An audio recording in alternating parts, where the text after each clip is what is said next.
ইসলামী শরীয়তের দ্বিতীয় উৎসের নাম হলো সুন্নাহ। যদিও বা ইবাদতের ক্ষেত্রে সুন্নাহ হলো ফরজ ওয়াজিবের পরে তৃতীয়তম স্থানে। তৃতীয় স্থান ধরে যদি কেউ অবহেলা করে সেটা বড় ধরনের ক্ষতির কারণ হবে। কারণ সুন্নাহকে অবজ্ঞা করবার কারণে বা অবহেলা প্রদর্শনের কারণে দেখা যায় অনেক সময় ওয়াজিবও ছুটে যায়, আবার অনেক সময় ফরজও ছুটে যায়। সুন্নাহর প্রতি অবহেলা প্রদর্শন কোনোভাবেই কাম্য নয়। রসুল সাল্লাল্লাহু আলাইহি ওয়াসাল্লাম যখন দেখতেন কোনো কেউই সুন্নাহর প্রতি অবজ্ঞা প্রদর্শন করছেন, রসুল সাল্লাল্লাহু আলাইহি ওয়াসাল্লাম কখনো তা মেনে নিতেন না। রসুল সাল্লাল্লাহু আলাইহি ওয়াসাল্লাম যে বা যারা সুন্নাহর প্রতি অবজ্ঞা প্রদর্শন করত তাদের প্রতি অভিসম্পাত করতেন, লানত বর্ষণ করতেন। স্পষ্টরূপে মুসলিম শরীফে উদ্ধৃত হয়েছে, ইবনে হিব্বান এসেছে যে নবীজি সাল্লাল্লাহু আলাইহি ওয়াসাল্লামের সামনে একজন ব্যক্তি বাম হাতে কিছু খাচ্ছিল। রসুল সাল্লাল্লাহু আলাইহি ওয়াসাল্লাম তাকে বলেছেন, কুল বিয়ামিনিক, তুমি ডান হাতে খাও। সুন্নাহ হচ্ছে পানাহারের ক্ষেত্রে ডান হাত ইউজ করা, ডান দিক থেকে নেয়া ডান হাত ইউজ করা। ওই ব্যক্তি হয়তো মুনাফিক ছিল, সে কি করলো, বাম হাতে খাচ্ছিল।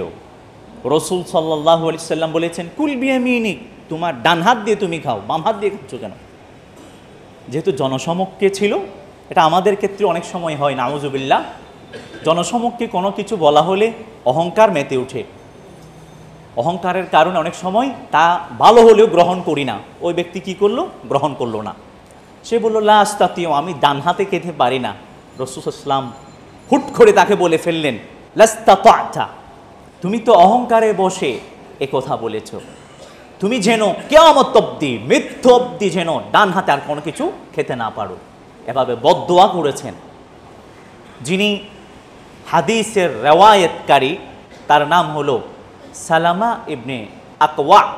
তিনি বলেছেন, ওই ব্যক্তি মৃত্যু অবধি কখনো ডান হাত মুখে পর্যন্ত তুলতে পারেননি। বদদুয়া তো বদদুয়া, আরও রসুলের বদদুয়া কার প্রতি করেছেন? যে সুন্নাহকে অবজ্ঞা করে সুন্নাহর প্রতি অবহেলার দৃষ্টি প্রদর্শন করে তাকে করেছেন। প্রিয় হাজরিন, এভাবে সাহাবে ইকরাম, তাবিঈনরাও কেউ যদি সুন্নাহর প্রতি অবহেলা অবজ্ঞা প্রদর্শন করত, তাদের পাশ কেটে উঠতেন, অথবা তাদের প্রতি তাদের যে ঘৃণা, অথবা যারা সুন্নাহকে অবজ্ঞা করে তাদের প্রতি তাদের যে আক্রোশ তা প্রস্ফুটিত করতেন অঙ্গভঙ্গির মাধ্যমে, কথনের মাধ্যমে, কথার মাধ্যমে, অভিব্যক্তি ব্যক্ত করার মাধ্যমে। হযরত আব্দুল্লাহ ইবনে ওমর রাদিয়াল্লাহু তাআলা আনহুর নাম আমরা সবাই জানি। আমিরুল মুমিনিন ওমর ইবনুল খাত্তাব রাদিয়াল্লাহু তাআলা আনহুর সুযোগ্য সন্তান। যে সমস্ত সাহাবীদের মাধ্যমে হাদিস অধিকতর রাওয়ায়াত হয়েছে, সেসবের মাঝে অন্যতম হযরত আব্দুল্লাহ ইবনে ওমর রাদিয়াল্লাহু তাআলা আনহু। তিনি এক মসজিদে গেলেন। মসজিদে যাবার পরে দেখতে পেলেন সেখানে জোহর বা আসরের সালাতে তাসওয়িব হচ্ছিল। তাসওয়িব কাকে বলে? ফজরের সালাতে মুয়াজ্জিন আজানের মধ্যে বলেন, আসসালাতু খায়রুম মিনান নাওম। আব্দুল্লাহ ইবনে মুবারক রাহিমাহুল্লাহ, ইমাম আহমদ বিন হাম্বল রাহিমাহুল্লাহ, তারা বলেছেন তাসওয়িব বলতে আসসালাতু খায়রুম মিনান নাওম বলা, ঘুম অপেক্ষা নামাজ উৎকৃষ্ট, এ সংবাদ দেয়া, এটি হলো তাসওয়িব। ইমাম ইসহাক রাহিমাহুল্লাহ বলেছেন এটাও হতে পারে, আবার এও হতে পারে আজানের পরে ইকামতের আগে কদ কামাতিস সালাহ বলে, অথবা হাইয়া আলাস সালাহ, হাইয়া আলা ফালাহ বলে ডাকার নাম হলো তাসওয়িব। নবীজি সাল্লাল্লাহু আলাইহি ওয়াসাল্লাম বিলাল রাদিয়াল্লাহু তাআলা আনহুকে উদ্দেশ্য করে বলেছিলেন, এই হাদিসখানা বিলাল রাদিয়াল্লাহু তাআলা আনহু সূত্রে বর্ণিত। তিনি বলেছেন, নবীজি সাল্লাল্লাহু আলাইহি সাল্লাম বলেছেন, লা তাসওয়িবান্না ফি শাইইন মিনাস সালাওয়াতি ইল্লা ফি সালাতিল ফজর। ফজরের সালাত ছাড়া অন্য কোনো নামাজের ক্ষেত্রে তাসওয়িব করবে না, কখনো করবে না। ইনফাসাইজের উপর ইনফাসাইজ এসেছে, কখনো করবে না, কখনো নয়।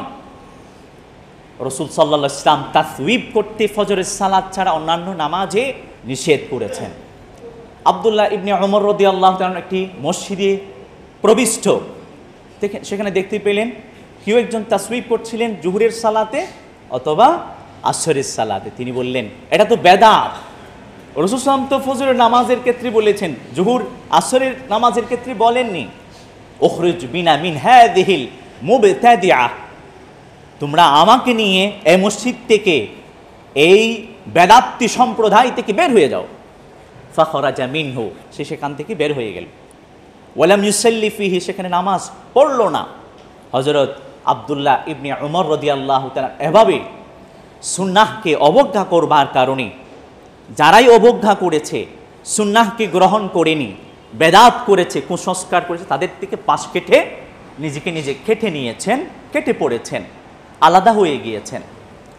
প্রিয় হাজরিন, একইভাবে হযরত হুযাইফা ইবনুল ইয়ামানি একজন সাহাবী আছেন, অনেকে শুনেছেন, তার সম্পর্কে বর্ণিত আছে, অথবা আরেকজন সাহাবী যার নাম হলো মাকাল ইবনে ইয়াসার রাদিয়াল্লাহু তাআলা আনহুমা। এই মাকাল ইবনে ইয়াসার সম্পর্কে বর্ণিত হয়েছে ইমাম বসরি রাহিমাহুল্লাহ একটি গ্রন্থ আছে মিসবাহুদ দুজাজা ফি জাওয়াইদি ইবনি মাজা, মিসবাহুদ দুজাজা ফি জাওয়াইদি ইবনি মাজা। এই গ্রন্থের মাঝে উল্লেখ করেছেন মাকাল ইবনে ইয়াসারের নাম। পারস্য সম্রাট কর্তৃক আমন্ত্রিত হলেন কতক সাহাবা ইকরাম। সেখানে যাবার পরে পারস্য সম্রাট কর্তৃক কিছু আপ্যায়নের জন্য আহার্য প্রদান করা হলো। সামনে আহার্য সবাই গ্রহণ করছিলেন। ইত্যবসরে হঠাৎ করে এই সাহাবীর হাত থেকে এক লোকমা বা এক গ্রাস বা খাবারের কিছু অংশ পড়ে গেল। তিনি দস্তরখান থেকে সেগুলো উঠিয়ে নিয়ে খেয়েছেন। আরেকজন বলে উঠলেন, কিরে, পারস্য সম্রাটের দরবার, আপনি এখানে এভাবে পতিত পড়ে যাওয়া গ্রাসখানা বা লুকমাখানা উঠিয়ে খাচ্ছেন, এটা তো সামাজিকতার বিরুদ্ধ, এটা তো রুচি বিরুদ্ধ, এটা সামাজিকতার সাথে যায় না, পরিবেশের সঙ্গে যায় না। তিনি বলেছেন, না, আতরুকু সুন্নাতা হাবিবি সাল্লাল্লাহু আলাইহি ওয়াসাল্লাম লিহাদিহি মাকা, এ সমস্ত নির্বোধ বোকাদের কারণে আমি আমার হাবিব হযরত মুহাম্মদের মুস্তাফা সাল্লাল্লাহু আলাইহি ওয়াসাল্লামের সুন্নাহকে পরিত্যাগ করব? কখনো না। সুন্নাহ হচ্ছে দস্তরখানে কোনো খাবার পড়ে গিয়েছে, দস্তরখান কেন? দস্তরখান হচ্ছে যে একটা পবিত্র স্থান থাকবে, বা কাপড় থাকবে, বা লেগসিন থাকবে, যে কোনো একটা পবিত্র জিনিস থাকবে যেখানে খাবার পড়লে আবার উঠিয়ে খাওয়া যায়, এটাই হলো দস্তরখানা। প্রিয় হাজরিন, তিনি এভাবে নিয়ে খেয়েছেন। রাসূল সাল্লাল্লাহু আলাইহি ওয়াসাল্লামের সুন্নাহকে কোনোভাবেই পরিত্যাগ করা তিনি পছন্দ করেননি। এবং যেই বা যারা সুন্নাহ পালনের ক্ষেত্রে অবজ্ঞা প্রদর্শন করে, হালকার চোখে দেখে, অথবা নানা ধরনের ব্যাড কমেন্ট করে তাদের প্রতি এভাবে তীক্ষ্ণতার সাথে ঝাঁঝারু কণ্ঠে প্রতিবাদ করেছেন। এভাবে যারা তাবিঈন ছিলেন তারাও খুবই সোচ্চার ছিলেন সুন্নাহ পালনে। আমরা জানি আজানের ক্ষেত্রে সুন্নাহ হচ্ছে প্রথম 4 বার আল্লাহু আকবার আল্লাহু আকবার বলা হয়। আল্লাহু আকবার আল্লাহু আকবার আল্লাহু আকবার আল্লাহু আকবার। সুন্নাহ হচ্ছে প্রথম 2 আল্লাহু আকবার এক নিঃশ্বাসে হবে, দ্বিতীয় 2 আল্লাহু আকবার এক নিঃশ্বাসে হবে, এবং রর মাঝে সাকিন হবে, সাকিনের সাথে ওয়াকফ করে উচ্চারণ করা হবে। এটি হলো সুন্নাহ, আল্লাহু আকবার আল্লাহু আকবার এক নিঃশ্বাসে। এরপরে আবার 2 আল্লাহু আকবার আল্লাহু আকবার আল্লাহু আকবার এক নিঃশ্বাসে। 2 নিঃশ্বাসে 4 আল্লাহু আকবার বলা হবে, রর মাঝে সাকিন করা হবে। একইভাবে সর্বশেষ যে 2 বার আল্লাহু আকবার আছে সেগুলো সিমিলার, এক নিঃশ্বাসে 2 আল্লাহু আকবার রকে সাকিন করে বলা হবে, উচ্চারণ করা হবে। এটি হলো সুন্নাত।